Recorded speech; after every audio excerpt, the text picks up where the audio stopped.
कहते हैं यदि एक ही दिशा में लगातार प्रयासों में असफलता मिले तो प्रयासों की दिशा बदल देनी चाहिए, क्योंकि समस्या को हमेशा दो नजरिए से सोचना चाहिए, यानी आपके पास हमेशा दूसरी योजना होना बेहद जरूरी है। इसी बात को इंगित करती एक पौराणिक कहानी काफी प्रचलित है। यह पौराणिक कथा श्रीमद्भागवत पुराण में उल्लेखित है। एक बार कृष्ण ग्वालों के साथ गाय चराते हुए बहुत दूर निकल गए। रास्ते में उन्हें भूख लगी। उन्होंने देखा कि पास ही एक यज्ञ का आयोजन हो रहा है। तब उन्होंने ग्वालों से कहा, मित्र वहां से भोजन मांग कर लाओ। ग्वालों ने कृष्ण के कहने पर वैसा ही कहा। लेकिन जब ग्वाले यज्ञ मंडप में भोजन मांगने गए तो ऋषियों ने मना कर दिया।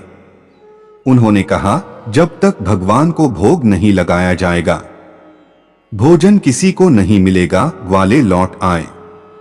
कृष्ण ने उनसे पूछा, भोजन क्यों नहीं लाए? तो ग्वालों ने ब्राह्मणों की बात उनसे कह दी।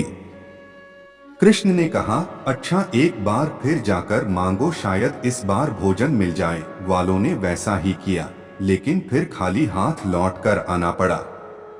इस बार कृष्ण ने कहा, इस बार मित्र आप ऋषियों की पत्नियों से भोजन मांगने जाएं। ग्वालों ने कहा, यदि इस बार भी असफलता हाथ लगी तो? कृष्ण ने कहा, नहीं, तुम मेरा नाम लेकर भोजन मांगना, वो तुमको जरूर भोजन देंगी।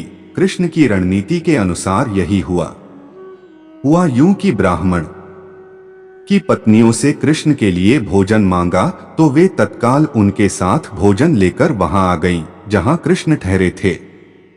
सभी ने स्नेह पूर्वक कहने का आशय यह कि सफलता के लिए लगातार प्रयास करते रहें, लेकिन एक ही प्रयास में बार बार असफलता मिले तो खुद की योजना पर भी विचार करना बेहद जरूरी है।